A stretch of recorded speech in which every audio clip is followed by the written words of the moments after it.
সরকার কোনো রাজনৈতিক দলের দায়িত্ব নিলে সেটা হবে দুঃখজনক মন্তব্য রুহুল কবির রিজভী। প্রশাসনের ভেতরে দলীয়করণ মানবে না জনগণ। এই সরকারের ভেতর থেকে যদি পার্টিজন দলমন্যতার আমরা যদি আভাস খুঁজে পাই, বৈশিষ্ট্য খুঁজে পাই, তো সেখানে তো আমাদের প্রতিবাদ করতেই হবে। জনমত জন আকাঙ্ক্ষা তৈরিতে চট্টগ্রামে এনসিপির পথসভা। রাজনৈতিক দলগুলোর মধ্যে যেমন বিভেদ তেমনি সংকট নিরসনের প্রচেষ্টাও আছে বললেন হাসান। রাজনৈতিক দলের মধ্যে মতপার্থক্য থাকবে, আবার যখন সংকটকালীন সময় আসে তখন সেটা হচ্ছে আবার আমাদের এই বিভেদটাই হচ্ছে আবার আমরা হচ্ছে কাটিয়ে উঠে আবার ঐক্যবদ্ধ হই। এইটাই হচ্ছে আমাদের জাতীয় চরিত্র। চানখারপুলের শিক্ষার্থী আনাজ সহ 6 জনকে হত্যার অভিযোগ দাখিল হবে আজ। আশুলিয়ায় মরদেহ পোড়ানোর মামলায় 7 আসামিকে তোলা হলো ট্রাইব্যুনালে। চলমান ইসরায়েলি আগ্রাসনে 24 ঘণ্টায় অর্ধশতাধিক ফিলিস্তিনের মৃত্যু। যুদ্ধে অবসান এবং জিম্মি মুক্তির দাবিতে বিক্ষোভ তেল আবিবে।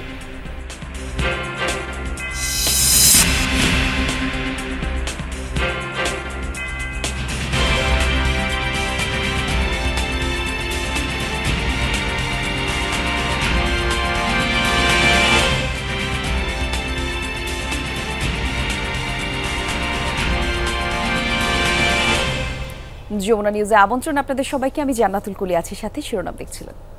অন্তর্বর্তী সরকার যদি কোনো রাজনৈতিক দলকে প্রতিষ্ঠিত করার দায়িত্ব নেয় তাহলে সেটা দুঃখজনক। কোনোভাবেই জনগণ তা মেনে নেবে না বলে মন্তব্য করেছেন বিএনপির সিনিয়র যুগ্ম মহাসচিব রুহুল কবির রিজভী। কাজী নজরুল ইসলামের ১২৬তম জন্মজয়ন্তীতে ঢাকা বিশ্ববিদ্যালয়ের জাতীয় কবির সমাধিতে শ্রদ্ধা নিবেদন শেষে সব কথা বলেন তিনি। সংবাদকর্মীদের উদ্দেশ্যে বলেন, অন্তর্বর্তী সরকারের বৈশিষ্ট্য হবে নিরপেক্ষ, অথচ তারা বিতর্কিত ভূমিকার মধ্য দিয়ে যাচ্ছে। উপদেষ্টারা যদি দায়িত্ব বাদ দিয়ে অন্য কোনো গভীর এজেন্ডা বাস্তবায়নের চেষ্টা করে তাহলে জনগণ তা মেনে নেবে না বলেও হুঁশিয়ারি দেন রিজভী। নির্দিষ্ট সময় নির্বাচন অনুষ্ঠানের কথা বলা অপরাধ নয়, এমনটাও উল্লেখ করেন তিনি।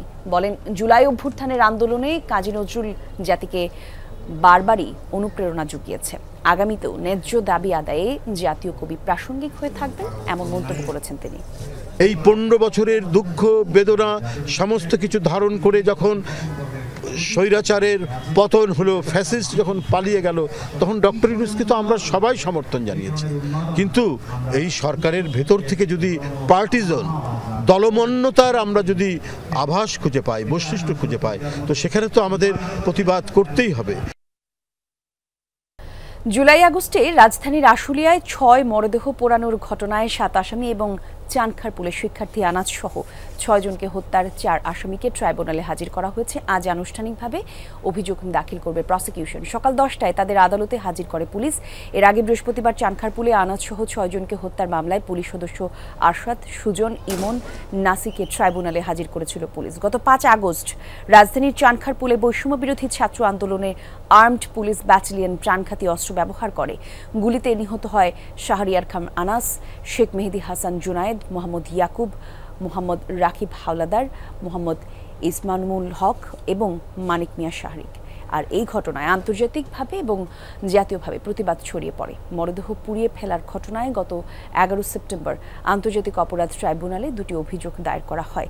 2টি অভিযোগেরই অভিন্ন হওয়ায় একটি মামলা হয়। আর এই মামলায় গত 24 ডিসেম্বর স্থানীয় সাবেক এমপি সাইফুল ইসলাম সহ কয়েকজনের বিরুদ্ধে গ্রেফতারি পরোয়ানা জারি করা হয়েছে।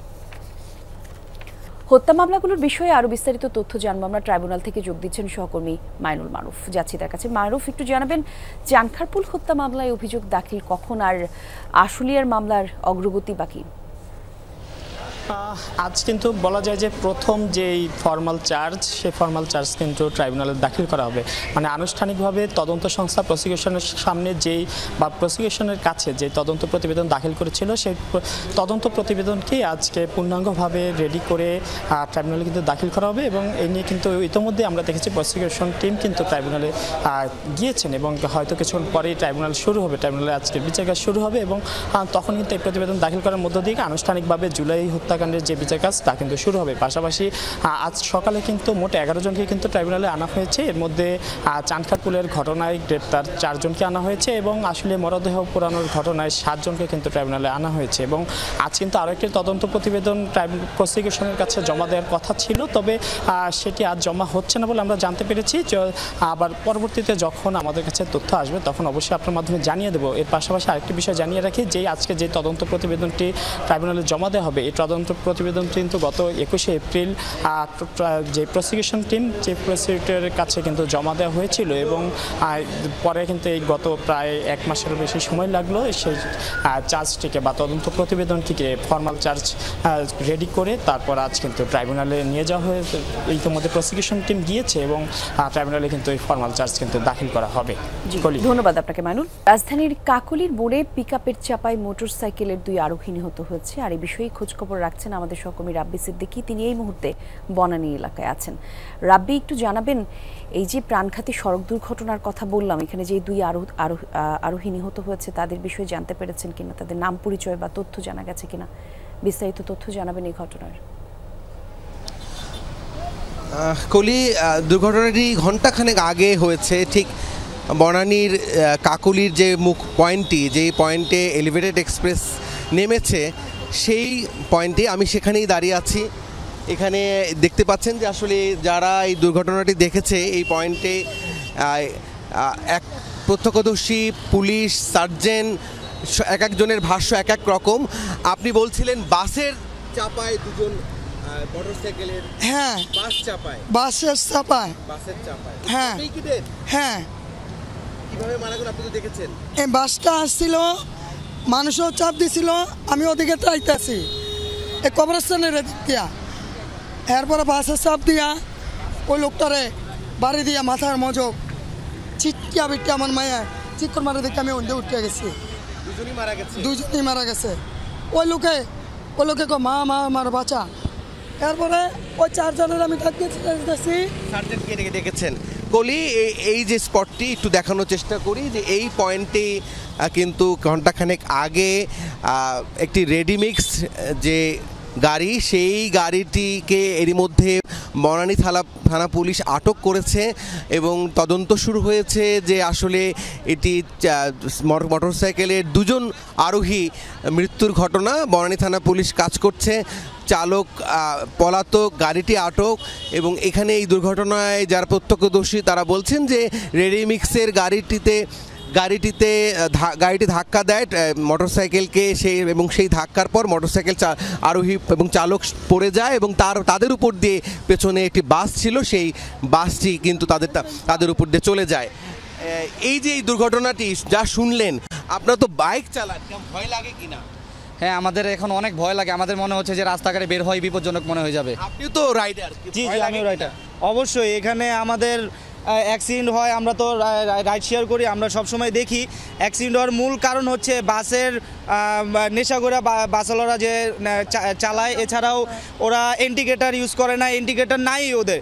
এসব ইন্ডিকেটার ছাড়া যে বাসগুলো, পুরনো বাসগুলো আছে সেগুলো উঠায় দেওয়া দরকার মাননীয় সরকারের কাছে। তো দেখেছিলেন? না, আমি দেখছিলাম এমনি 2 জন অ্যাক্সিডেন্ট মারা গেছিল, এমনি বাসে না কি মারা গেছে আমি বলতে পারি না। হ্যাঁ, 2 দিন পরে আছে। আমি ফোনও নাকি চুরি হয়েছে? ফোন কে জানি পকেট থেকে নিয়ে গেছিল। এগুলো তো মানুষের কাজ না, এগুলো তো যারা চুরি করে এরাও তো নেয় না এগুলা। মানে এইরকম একটি মর্মান্তিক ঘটনায় কলি 2 জন আরোহী মারা গেল মোটরসাইকেল, এবং তাদের ফোন, মানি ব্যাগ সব লুট হলো। মানে কতটা ভয়াবহ এবং কতটা নৃশংস ঘটনা আপনি নিশ্চয়ই এর মধ্যে ফুটেজ দেখেছেন। থানা পুলিশ তদন্ত কিন্তু করছে, আরো পরে আমরা বিস্তারিত জানতে পারবো। রাব্বি, আপনাকে ধন্যবাদ। আপনি এই বিষয়ে আরো খোঁজখবর রাখুন, নিশ্চয়ই পরবর্তীতে আবার আমরা দর্শকদের জানানোর চেষ্টা করব। সুশীল সমাজের সাথে আলোচনায় জাতীয় ঐকমত্য কমিশনের সহ সভাপতি আলী রিয়াজ কথা বলছেন, আমরা সরাসরি যুক্ত হচ্ছি সেখানে। কিছু প্রাতিষ্ঠানিক এবং কাঠামোগত পরিবর্তন, সেটা খুব সহজ হওয়ার কথা নয়। আমাদের প্রত্যাশা যে সমাজের বিভিন্ন অংশের মধ্যে, রাজনৈতিক দল সহ বিভিন্ন অংশের মধ্যে এই যে ঐতিহাসিক মুহূর্ত, এই যে ঐতিহাসিক সুযোগ, সেই সুযোগকে আমরা গ্রহণ করতে পারব 53 বছরের ধরে যে চেষ্টা, সেই চেষ্টার পাশাপাশি গত 16 বছর ধরে যে সংগ্রাম, সর্বোপরি জুলাই আগস্টের গণঅভ্যুত্থানের মধ্য দিয়ে যে রক্তপাত, প্রাণনাশ, মানুষের আত্মদান, সেগুলোর কাছে আমাদের দায় আছে, আমাদের দায়িত্ব আছে, আমাদের প্রত্যেকের। সেই দায় এবং দায়িত্বের জায়গা থেকেই আমরা আশা করি যে সকলেই তাদের নিজস্ব জায়গা থেকে এই কাঠামোগত পরিবর্তনগুলো যতটা অর্জন করা সম্ভব সেজন্য সক্রিয় থাকবেন। সেই আশার থেকেই আমাদের এই আলোচনা, এবং আশা করি যে আপনাদের মতামতগুলো আমাদেরকে সাহায্য সহযোগিতা করবে। আবারও আপনারা অত্যন্ত স্বল্প সময়ের আমন্ত্রণে আমাদের আহ্বানে সাড়া দিয়ে উপস্থিত হয়েছে, সেজন্য আমি ঐকমত্য কমিশনের পক্ষ থেকে আপনাদেরকে আন্তরিক ধন্যবাদ জানাই। কথা বলছিলেন আলী রিয়াজ, আমরা শুনছিলাম তার বক্তব্য। পরের খবরে যাচ্ছি। জাতীয় কবি কাজী নজরুল ইসলামের জন্মজয়ন্তী উপলক্ষে দিনব্যাপী সারা দেশে থাকছে নানা আনুষ্ঠানিকতা। 126তম জন্মবার্ষিকী উদযাপনে সকাল থেকেই ছিল রাজধানীতে আয়োজন। এবারের প্রতিপাদ্য 24-এর গণ অভ্যুত্থান, কাজী নজরুলের উত্তরাধিকার।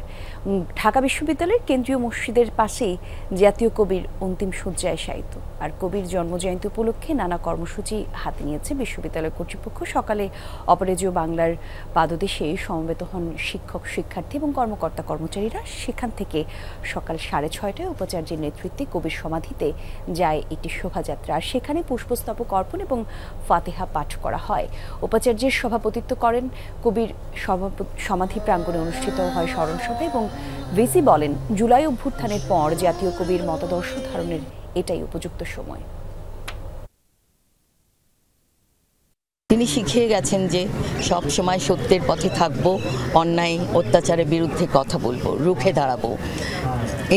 এই কাজগুলোই যদি আমরা সকলের মাঝে ছড়িয়ে দিতে পারি, আমরা তাকে ধারণ করতে পারি, তবেই কিন্তু আমাদের সার্থকতা লাভ করবে।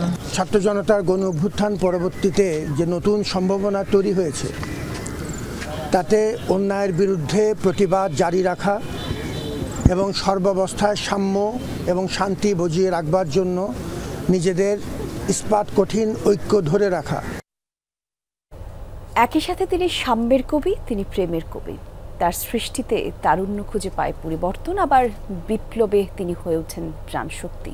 প্রেমিক পায় অনুভূতির ভাষা, আর নিপীড়িত মানুষ শুনে বিদ্রোহের ঝঙ্কার। তবে নিত্যকার জীবনচর্চায় তার সৃষ্টির উপস্থিতি খুব একটা নেই বললেই চলে। জাতীয় কবি কাজী নজরুল ইসলামের 126তম জন্মজয়ন্তীতে বিনম্র শ্রদ্ধা। ফারহানা ন্যান্সির প্রতিবেদনে থাকছে আরো তথ্য। মহাবিদ্রোহী রণক্লান্ত, আমি সেই দিন হব শান্ত, যেদিন অবসান হবে শোষণের। কবি নেই, কিন্তু তার অমর কবিতা, গান এখনও প্রেরণা যোগায় অন্যায়, জুলুম আর শোষণের শেকল ভাঙার। আজীবন মানবতার ধর্মে বিশ্বাসী নজরুল তীব্র ভাষায় আঘাত করেছেন ধর্মান্ধতা আর সাম্প্রদায়িকতা। আমি কবি বলে বলছি না, আমি আপনাদের ভালোবাসা পেয়েছিলাম। এক হাতে বাঁকা বাঁশের বাঁশুরি আর অন্য হাতে রণতুর্য নিয়ে জয়গান গেয়েছেন চিরতারুণ্যের। প্রাসঙ্গিক কবি নজরুলকে আমরা আমাদের জীবনচর্চায় কতটুকু মনে রেখেছি? আমি শুধু এই দেশেরই, এই সমাজেরই নই, আমি সকল দেশের সকল মানুষের। তাহলে এই যে সকল দেশের সকল মানুষের এই কবিকে, এটা কিন্তু আমাদের নিজেদের স্বার্থে তাকে প্রতি মুহূর্তে আমাদের কিন্তু চর্চার মধ্যে আনতে হবে, তাতে আমরা লাভবান হব। কিন্তু এই চর্চার জায়গাটুকুতে আমরা এখনো কিন্তু তার প্রতি সুবিচার করতে পারিনি। এটি আমাদের ব্যর্থতা, আমাদের সীমাবদ্ধতা। ধূমকেতুর মতো খুব ছোট্ট লেখালেখির জীবন, কিন্তু কি প্রবল প্রচণ্ড তার ঝলকানি। পাঠ্যপুস্তকে অন্তর্ভুক্তি সহ জেলা উপজেলায় পর্যায়ে নজরুলের সৃষ্টির চর্চা তাকে নতুন প্রজন্মের মাঝে উজ্জ্বল করে রাখতে পারে বলে মনে করেন এই নজরুল গবেষক। পাঠ্যপুস্তকের একেবারে প্রথম শ্রেণী থেকে শুরু করে সর্বোচ্চ শ্রেণী পর্যন্ত, বিশ্ববিদ্যালয় মাস্টার্স পর্যন্ত কাজী নজরুল ইসলামকে যথাযথভাবে উপস্থাপন করতে হবে। সকল দেশের সকল মানুষের কাছে মানবতার এই বন্ধুকে কিন্তু আমরা পৌঁছে দিতে পারিনি। সেই ক্ষেত্রে তার যে সাহিত্যকর্ম সেগুলোকে ইংরেজিতে বা পৃথিবীর প্রধান প্রধান ভাষায় ট্রান্সলেট করার ইমিডিয়েট ব্যবস্থা নিতে হবে। কবি যেন আগে থেকেই জানতেন অনাগত ভবিষ্যৎ। চারপাশে সাম্প্রতিক যে অস্থিরতার চিত্র আমরা খুঁজে পাই তাতে বড় প্রয়োজন নজরুলের, প্রয়োজন তার মহাকালছেদী প্রতিবাদী কণ্ঠ। Farhana Nancy, Jamuna news, Dhaka. বিভিন্ন সময়ে ভারতে কাজের জন্য যাওয়া 19 বাংলাদেশিকে মেহেরপুর সীমান্ত দিয়ে ফেরত পাঠিয়েছে বিএসএফ। ভোর রাতে মুজিবনগর উপজেলার সোনাপুর মাছপাড়া সীমান্ত দিয়ে তাদের ফেরত পাঠানো হয়। তাদের মধ্যে 9 শিশু এবং 5 নারী রয়েছেন, বাকিরা পুরুষ। পুলিশ জানিয়েছে সীমান্ত পার হয়ে কেদারগঞ্জ বাজারে অবস্থান করেছে কিছু মানুষ, আর এমন সংবাদের ভিত্তিতে মুজিবনগর থানা পুলিশে অভিযান চালিয়ে তাদের আটক করা হয়। বিভিন্ন সময় কাজের সন্ধানে অবৈধভাবে তারা ভারতে গিয়েছিলেন, থাকতেন হরিয়ানা রাজ্যে। আটককৃতদের জিজ্ঞাসাবাদ চলছে। ব্রাহ্মণবাড়িয়ার কসবা সীমান্তে বিএসএফ এর গুলিতে আহত হয়েছে 2 বাংলাদেশি। শনিবার রাতে খাদলা এলাকায় শ্যামপুর সীমান্তে ঘটনা ঘটে। বিজেপি জানায় স্থানীয় রবিউল আজাদ সহ কয়েকজন ব্যক্তিগত কাজে সীমান্ত এলাকায় যায়, তখনই বিএসএফ এর জওয়ানরা তাদের দিকে গুলি ছোড়ে, আর এই সময় গুলিবিদ্ধ হয় রবিউল এবং আজাদ। বাকিরা তাদের উদ্ধার করে সদর হাসপাতালে ভর্তি করেছে। আর এই বিষয়ে কোম্পানি কমান্ডার পর্যায়ে বিজিবি বিএসএফ এর মধ্যে বৈঠকের প্রস্তুতি চলছে। গাজা অব্যাহত ইসরায়েলি তাণ্ডব নারকীয়তা। শনিবারও প্রাণ হারিয়েছে কমপক্ষে 52 ফিলিস্তিনি। খান ইউনিস এলাকায় গোলাগুলি এবং ভারী গোলাবর্ষণে সহিংসতা চরমে পৌঁছেছে। প্রাণ হারিয়েছে একই পরিবারের 9 শিশু। আল মাওয়াসি এলাকায় তথাকথিত সেফ জোনে ফিলিস্তিনিদের বড় জামায়াতের ওপর নির্বিচারে গুলি চালিয়েছে আইডিএফ। এতে অন্তত 7 জন নিহত এবং 50 জনের বেশি আহত হয়েছেন। এছাড়াও আল নাজালা এলাকায় ঘরবাড়িতে চালানো হয়েছে বিমান হামলা, এতে হতাহত বহু মানুষ। গাজা উপত্যকায় চলমান যুদ্ধের আবাসন এবং জিম্মি মুক্তির দাবিতে আবারও বিক্ষোভে উত্তাল ইসরায়েল। শনিবার স্থানীয়দের পাশাপাশি রাজধানীর তেল আবিবে প্রধান সড়কে জড়ো হন জিম্মি ইসরায়েলি নাগরিক পরিবার, আর সরকার বিরোধী স্লোগান দেন হাজারো মানুষ। অভিযোগ, শুধু রাজনৈতিক স্বার্থ হাসিলের উদ্দেশ্যেই হামলা চালিয়ে যাচ্ছে প্রধানমন্ত্রী বেনিয়ামিন নেতানিয়াহু। গাজায় যুদ্ধ বন্ধ ছাড়া জিম্মিদের উদ্ধার সম্ভব নয় বলেও তারা উদ্বেগ প্রকাশ করে। আগ্রাসন বন্ধে মার্কিন প্রেসিডেন্ট ডোনাল্ড ট্রাম্পকে চাপ প্রয়োগের আহ্বান জানান জিম্মিদের পরিবার। ইসরায়েলি সূত্র অনুযায়ী হামাসের হাতে এখনও বন্দী আছে অন্তত 58 জিম্মি।